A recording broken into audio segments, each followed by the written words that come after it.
Hello guys, welcome to secret channels. നിങ്ങൾക്ക് ചെറുപ്പം തൊട്ട് അത്യാവശ്യം ഇഷ്ടപ്പെട്ട സീരീസുകളുടെ ലിസ്റ്റ് ഏതാണെന്ന് കമൻറ്റ് ബോക്സിൽ പറയാം കേട്ടോ. എൻ്റെ കാര്യത്തിൽ ഹാരി പോട്ടർ ആണ് ഞാൻ ഫസ്റ്റ് ഓപ്ഷന് കൊടുക്കുക. കാരണം ഞാൻ ചെറുപ്പം തൊട്ടേ കാണാൻ തുടങ്ങിയൊരു സീരീസാണ്, മൂവി ഫ്രാഞ്ചൈസാണ്. കാരണം ബ്രദേഴ്സ്, എൻ്റെ കസിൻസൊക്കെ ഇതിൻ്റെ ഒരു കട്ട ഫാൻസ് ആയിരുന്നു. മേജർ റീസൺ തന്നെയാണ് ഞാൻ ചെറുപ്പം തൊട്ടേ കാണാൻ തുടങ്ങി. പിന്നെ പറയുകയാണെങ്കിൽ ബിപിടി പാപ്പിടി പൂ എന്നൊക്കെ പറയാൻ എനിക്ക് അത്യാവശ്യം ഇഷ്ടമായിരുന്നു എന്ന് വേണേൽ കൂട്ടിക്കോ. അതൊക്കെ തന്നെയാണ് ഇതിൻ്റെ മേജർ റീസൺ. സോ ഒരു ഹാരി പോട്ടർ ഫാൻ എന്ന രീതിയിൽ അത്യാവശ്യം ഒരു സന്തോഷകരമായ വാർത്ത എനിക്ക് പറയാനുണ്ട്. കാരണം 2027 ഹാരി പോട്ടറിൻ്റെ പുതിയ സീരീസ് ഇറങ്ങുന്നുണ്ട് by HBO. Stop. You're going to take someone's eye out. Besides, you're saying it wrong.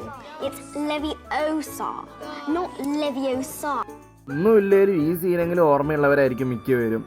അപ്പോൾ ഇപ്പം എന്താ ത്രില്ലിംഗ് ആയിട്ടുള്ള സംഭവം എന്താണെന്ന് വെച്ചാൽ 2027 HBO പുതിയ ഹാരി പോട്ടർ സീരീസ് കൊണ്ടുവരുന്നുണ്ട്.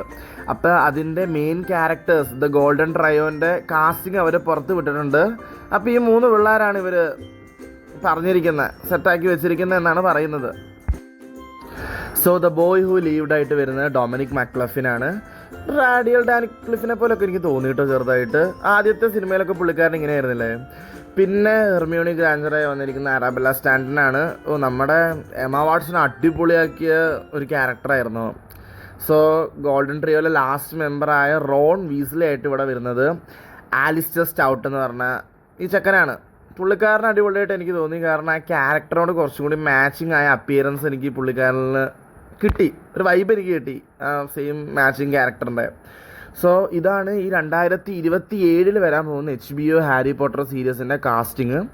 അത്യാവശ്യം സോഷ്യൽ മീഡിയയിലൊക്കെ ഇതിൻ്റെ പേരിൽ ഫൈറ്റും കാര്യങ്ങളൊക്കെ നടക്കുന്നുണ്ട്. കാരണം ചിലവർ ഈ സീരീസ് വരുന്നതിന് അത്ര സപ്പോർട്ടീവ് അല്ല.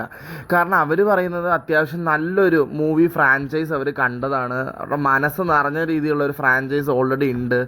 പിന്നെ ഒരു മാസ്റ്റർ പീസിനെ കുത്തിക്കയറി നശിപ്പിക്കേണ്ട കാര്യം ഉണ്ടോ എന്നൊക്കെ വിചാരിച്ചിട്ടാവും പറയുന്നത്. പക്ഷേ എൻ്റെ അഭിപ്രായം എന്താണെന്ന് വെച്ചാൽ അത്യാവശ്യം ചെറിയ കുട്ടികളാണ്, 10-12 വയസ്സുള്ള പിള്ളേരാണ് ഇവരിപ്പോഴേ സോഷ്യൽ മീഡിയയിൽ അത്യാവശ്യം ഡ്രാഗിങ്ങും ചെറിയ ബുള്ളിങ്ങും ഒക്കെ എനിക്ക് തോന്നിയിരുന്നു കിട്ടുന്നുണ്ട് അവർക്കൊന്ന്. അപ്പോൾ എന്താ വെച്ചാൽ ഒരു അവസരം അവർക്ക് കൊടുക്കണം. നമ്മളൊരു സാധനത്തിന് അവസരം കൊടുക്കാതെ നമ്മൾ പറയുന്നത് ശരിയല്ലല്ലോ. അതാണ് എൻ്റെ അഭിപ്രായം. So as A movie fan നിങ്ങളുടെ അഭിപ്രായം എന്താ? നിങ്ങൾ പഴയ കാസ്റ്റിങ്ങിനെയാണോ അതോ ഇപ്പോൾ ഇറങ്ങിയ പുതിയ കാസ്റ്റിങ്ങിനെയാണോ കുറച്ചും കൂടി ഒരു ഇഷ്ടം തോന്നിയിരിക്കണം നിങ്ങൾക്ക്? നിങ്ങളുടെ അഭിപ്രായങ്ങൾ എന്താണെങ്കിലും കമൻറ്റ് ചെയ്യുക, സബ്സ്ക്രൈബ് ചെയ്യുക, ലൈക്ക് ചെയ്യുക. Signing off. Thank you.